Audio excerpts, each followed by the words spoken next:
Bonjour, je vais vous parler aujourd'hui du mythe de la guerre bactériologique. Selon la médecine moderne, les maladies seraient la résultante d'une agression par des bactéries, des virus ou des cellules cancéreuses. C'est aussi ridicule que de dire qu'un tas de fumier serait produit par les mouches qui tournent autour.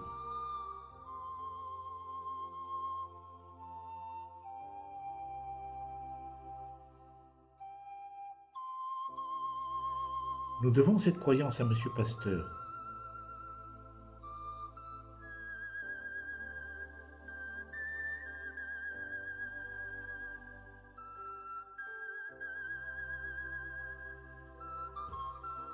Qui avoue pourtant sur son lit de mort à son ami le docteur Renon: Bernard avait raison. Le microbe n'est rien, c'est le terrain qui est tout. Malheureusement, pour une fois, il n'a pas été entendu, et notre médecine a continué sur cette lancée.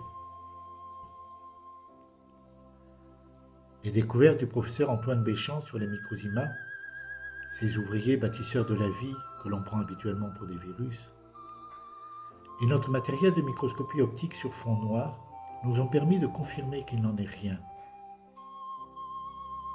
Béchamp avait déjà pu démontrer que les bactéries en cas d'infection étaient toujours endogènes, c'est-à-dire produites par nos propres microzymas, et qu'elles redevenaient microzymas une fois leur travail de guérison terminé. Un de nos amis souffrant d'une bilharziose urinaire avec hématurie, c'est-à-dire du sang dans les urines, a bénéficié de perfusions de 30 à 40 grammes par jour de vitamine C pendant 10 jours. Le soir de son départ, alors qu'il était guéri de son problème urinaire, il nous explique qu'il a depuis plus de 20 ans une trachéite chronique purulente. Selon lui, il s'agirait d'une infection par un staphylocoque doré. Il était étonné de n'avoir eu aucune amélioration à ce niveau. Nous avons pu examiner un crachat avec notre microscope.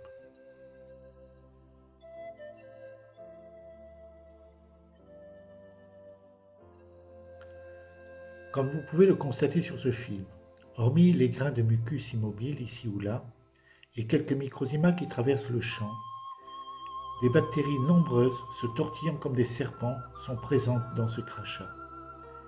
Il s'agit de borréliese. Selon les critères officiels, cet homme souffrait donc d'une maladie de Lyme.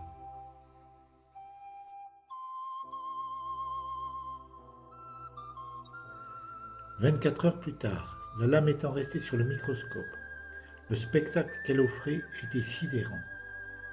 Il n'y avait plus une seule borrelia. Par contre, les microzymas avaient construit un véritable arbre bronchique.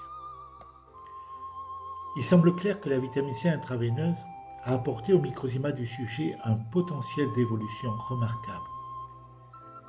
Et nous pouvons raisonnablement penser, à la suite du professeur Béchamp, que les microzymas constituant des borrélies à l'origine se sont séparés les uns des autres et ont bâti, compte tenu de leur fonction d'origine et du milieu dans lequel ils se trouvaient, un organe complexe et remarquablement organisé.